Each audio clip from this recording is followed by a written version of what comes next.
आज हम पढ़ेंगे अपठित गद्यांश।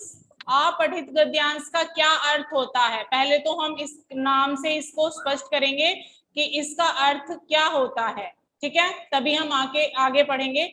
अपठित अपठित गद्यांश का अर्थ है ऐसा गद्यांश जिसे पहले न पढ़ा गया हो। अपठित का अर्थ क्या होता है, जिसे पहले न पढ़ा गया हो, अपठित, ठीक है। पठित, देखो पठित और अपठित, पठित होता है जिसको हम पढ़ चुके होते हैं, हमने पढ़ा हुआ होता है, और अपठित होता है जो हमने पढ़ा हुआ नहीं होता है। तो जो हम गद्यांश पढ़ेंगे आज, जो हमने पहले नहीं पढ़े हैं वो आज हम पढ़ेंगे, ठीक है। गद्यांश, गद्यांश का क्या अर्थ होता है? अपठित का अर्थ मैंने बताया, जो पहले नहीं पढ़ा गया हो, और गद्यांश का अर्थ होता है पाठ का एक अंश, एक छोटा अंश या भाग, ठीक है।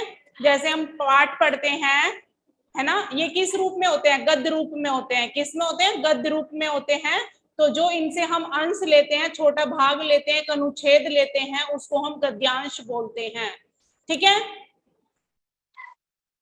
इससे क्या होता है, यह बच्चों में रचनात्मक क्षमता एवं सामान्य जानकारी बढ़ाता है। इसमें क्या होता है, हम अपने ये नहीं होता कि हाँ कि इसमें गद्यांश दिया है और नीचे प्रश्न दिए हैं, प्रश्न का उत्तर उसमें मिल गया है और हमने ऐसा का ऐसा ही उसमें उतार दिया, नहीं, ऐसा नहीं करना है। आप उसको ध्यान से पढ़ेंगे, समझेंगे कि उसमें क्या दिया गया है, फिर उसके प्रश्न के अनुसार हम उत्तर को लिखेंगे, ठीक है। कैसे लिखेंगे वो मैं भी आगे आपको बताऊंगी, लेकिन इससे क्या क्या होता है ये मैं आपको बताती हूँ। इससे उनकी भाषा में भी सुधार आता है। किसकी भाषा में सुधार आता है?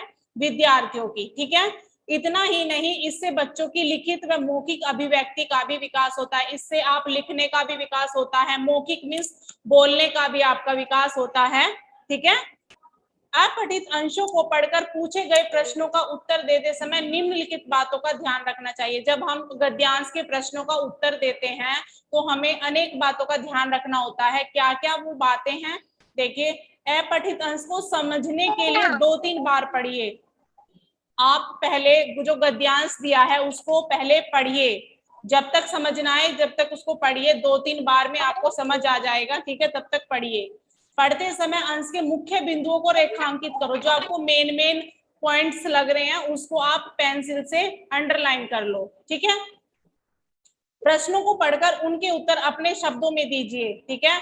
उनके उत्तर अपने शब्दों में दीजिए। ये लाइन पंक्ति ध्यान से पढ़िएगा, क्या लिखा है, उनके उत्तर अपने शब्दों में देने हैं आपको, ठीक है। ये नहीं है कि उत्तर आपने अनुच्छेद से देख लिया, गद्यांश से देख लिया और आपने वैसा का वैसा ही उतार दिया, नहीं, वो गलत हो जाएगा। उत्तर संक्षिप्त तथा छोटे छोटे वाक्यों में होने चाहिए, ठीक है। गद्यांश का शीर्षक पूछे जाने पर उचित शीर्षक दे। शीर्षक क्या होता है? जिस शीर्षक, जैसे इंग्लिश में आप पढ़ते हैं ना टाइटल, शीर्षक, शीर्षक क्या होता है? जिसके ऊपर पूरा अनुच्छेद दिया और गद्यांश दिया होता है वही हमारा टाइटल होता है, शीर्षक होता है। और शीर्षक एक पंक्ति का नहीं होता है, 2 से 3 शब्दों में हम शीर्षक लिखते हैं, इससे बड़ा शीर्षक नहीं होता है, ठीक है। शीर्षक क्या होता है? जिसके ऊपर दिया गया होता है, ठीक है। अब देखिए यहाँ पर एक गद्यांश दिया है, ये हमें सॉल्व करना है, हल करना है। कैसे करेंगे, पहले इसको पढ़ लेते हैं। क्या दिया गया है? अब हीरा और मोती आजाद थे, ठीक है। रास्ते में उन्हें एक सांड मिला, वह उनकी ओर लपका तो हीरा मोती के होश उड़ गए। भागना बेकार था, इसलिए दोनों ने साहस से काम लिया।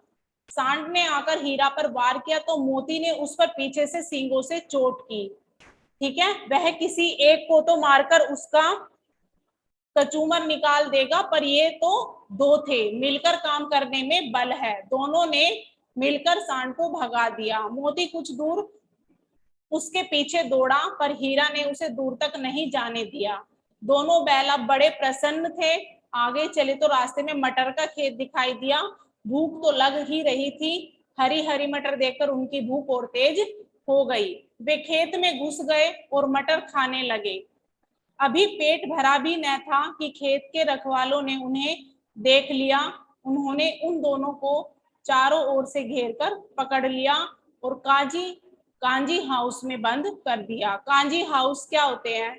कांजी हाउस होते हैं जहां पर जो मवेशी जानवर होते हैं। मवेशी कौन होते हैं? जो मतलब ऐसे ही घूमते हैं, जो हम मतलब अपने घरों में नहीं रखते हैं, जो ऐसे ही घूमते हैं, उनको मवेशी बोलते हैं। और कांजी हाउस क्या होता है? जहां पर हम इन मवेशियों को रखते हैं उसको हम कांजी हाउस बोलते हैं। ठीक है, चलो अब प्रश्न आते हैं। अब प्रश्न को हम हल करेंगे। क्या दिया? हीरा मोती कौन है? आप मुझे बताइए, हीरा मोती कौन है? इसमें 3 विकल्प दिए हैं। 2 आदमी हैं, 2 घोड़े हैं या 2 बैल हैं। क्या है सही उत्तर इसका? मैम 2 बैल। 2 बैल है। तो यहाँ पर आप सही का निशान लगाएंगे, 2 बैल। ठीक है, उन पर किसने वार किया? 2 बैलों ने वार किया था, 2 घोड़ों ने वार किया था, या इनमें से कोई नहीं? क्या है? इनमें से कोई नहीं। इनमें से कोई नहीं। ठीक है, तो ये यहाँ पर सही का निशान लगाएंगे आप, इनमें से कोई नहीं। ठीक है, मिलकर काम करने में ही बल है, इसका क्या अर्थ है? मिलकर काम करने में ही बल है, इसका क्या अर्थ है? एकता में शक्ति। ठीक है, दोनों ने खेत में क्या खाया? घास, मटर, चना। मटर खाए। ठीक है, कांजी हाउस क्या है? जहाँ गाय बैल बांधते हैं, जानवरों को पकड़कर रखने की जगह। ठीक है, अब आप गद्यांश 2, अब सभी बच्चे इसको पढ़ेंगे, फिर मैं इसके प्रश्न उत्तर करवाऊंगी। ठीक है,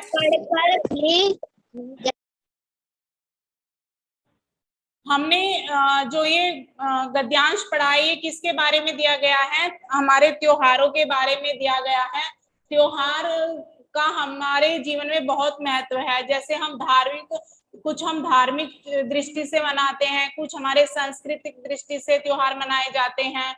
ठीक है, तो प्रश्न देखिए, हमारे देश में त्योहारों का किस दृष्टि से महत्व है? धार्मिक दृष्टि से महत्व है, सांस्कृतिक दृष्टि से महत्व है, या दोनों से है? तो दोनों से है, तो हम इस पर टिक करेंगे। ठीक है, धार्मिक दृष्टि से मनाए जाने वाले त्योहार कौन से नहीं है? यहाँ पर नहीं लिख लीजिए, यहाँ पर ये थोड़ा मिस्टेक है, यहाँ पर लिख लीजिए नहीं है। तो धार्मिक दृष्टि से दशहरा, दीपावली भी है, ईद मुहर्रम भी है, लेकिन रामनवमी और कृष्ण जन्माष्टमी नहीं है। ठीक है,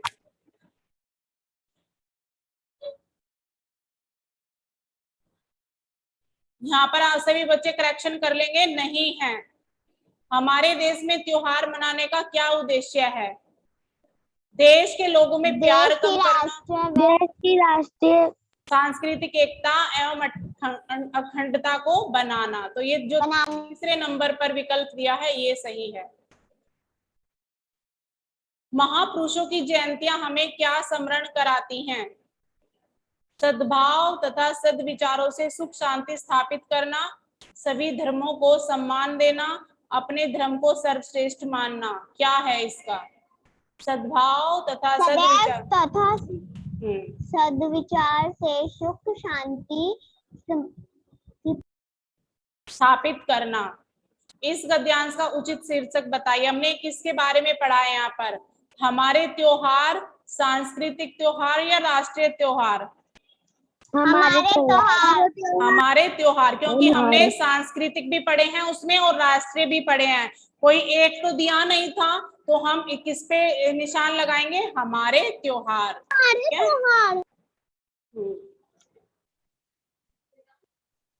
इसमें प्रश्न एक देखिए, पेड़ पौधों से मिलने वाली प्रमुख 5 चीजों के नाम बताइए। आप जो भी मिलती हैं हमें पेड़ पौधों से, आप कोई भी 5 चीजें लिख सकते हैं, जैसे फल, अनाज, सब्जियां, जड़ी बूटियां, मसाले, और भी बहुत सारी चीजें मिलती हैं। तो आप कोई भी उनमें से 5 लिख सकते हैं। ठीक है, वनस्पति खाकर जीने वाले 3 प्राणियों के नाम बताओ, जैसे गाय, बकरी, भैंस, ये हमें क्या? ठीक है, गद्यांश में से निम्नलिखित शब्दों के 2-2 पर्यायवाची शब्द लिखिए। जैसे पेड़ के क्या होते हैं, हवा के, वस्त्र के, शरीर के। पेड़ के होते हैं वृक्ष, तरु, हवा, वायु, समीर, वस्त्र, कपड़ा, चीर, शरीर, तन, काया। इस तरह से आप लिखेंगे। ठीक है, सभी बच्चे लिखेंगे।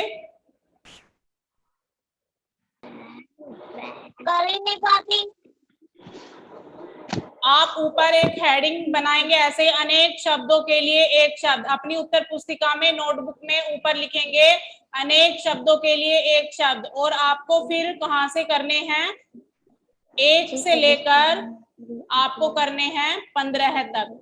ठीक है, 1 2 3 4 ऐसे करके दिए हैं, तो आपको कहाँ तक करने हैं, ये 15 तक करने हैं, 1 से 15 तक करने हैं। ठीक है, उसके बाद पाठ 21 में देखिए,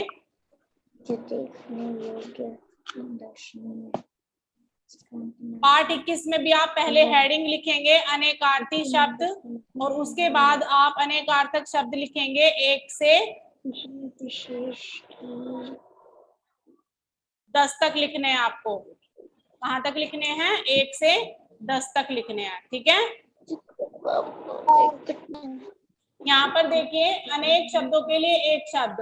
कम शब्दों में बात कहना भी एक कला है, जो कि भाषा को सजीव व प्रभावशाली बना देती है तथा नीरसता से बचाती है। भाषा को सर्वग्राह्य बनाने के लिए हम अनेक शब्दों के स्थान पर एक शब्द का प्रयोग करते हैं। जैसे आदर करने योग्य है, उसको हम क्या बोलते हैं, आदरणीय है। दूध बेचने वाला, दूध वाला, ऐसे बोलते हैं ना। दर्शन करने योग्य, दर्शनीय, है ना। जो कभी न मरे, अमर। इस तरह से हम क्या करते हैं, अनेक शब्दों के लिए एक शब्द का प्रयोग करते हैं। जो कभी बूढ़ा न हो, उसको हम क्या बोलते हैं, अजर। इस तरह से आप इनको 1 से 15 तक लिखेंगे। और अनेकार्थक शब्द क्या होते हैं, कुछ शब्द ऐसे होते हैं जिसके 1 से अधिक अर्थ होते हैं। इन शब्दों का अर्थ प्रयोग के अनुसार बदलता रहता है ना। जैसे कल शब्द का अर्थ मशीन भी है और बीता या आने वाला दिन भी होता है। कल का अर्थ क्या क्या होता है, एक तो जैसे कल, आने वाला कल और बीता हुआ कल, है ना। और एक कल का अर्थ होता है मशीन। ठीक है, तो जिन शब्दों के 1 से अधिक अर्थ होते हैं उन्हें अनेकार्थी शब्द कहते हैं। जैसे अंबर, अंबर क्या होता है, अंबर एक तो आकाश हो गया, अंबर एक तो आकाश हो गया, और दूसरा क्या होता है, वस्त्र। अंबर को हम, वस्त्र को भी हम क्या बोलते हैं, अंबर। जैसे अनंत, अनंत का एक अर्थ होता है ईश्वर और एक अर्थ होता है आकाश। पत्र, पत्र एक पत्र होता है चिट्ठी वाला, चिट्ठी, और एक पत्र होता है पेड़ का पत्ता। अर्थ, एक अर्थ होता है मतलब या प्रयोजन से होता है, और दूसरा अर्थ धन से होता है। ठीक है, इस तरह से आप इनको अपनी उत्तर पुस्तिका में लिखेंगे और याद भी करेंगे। ठीक है,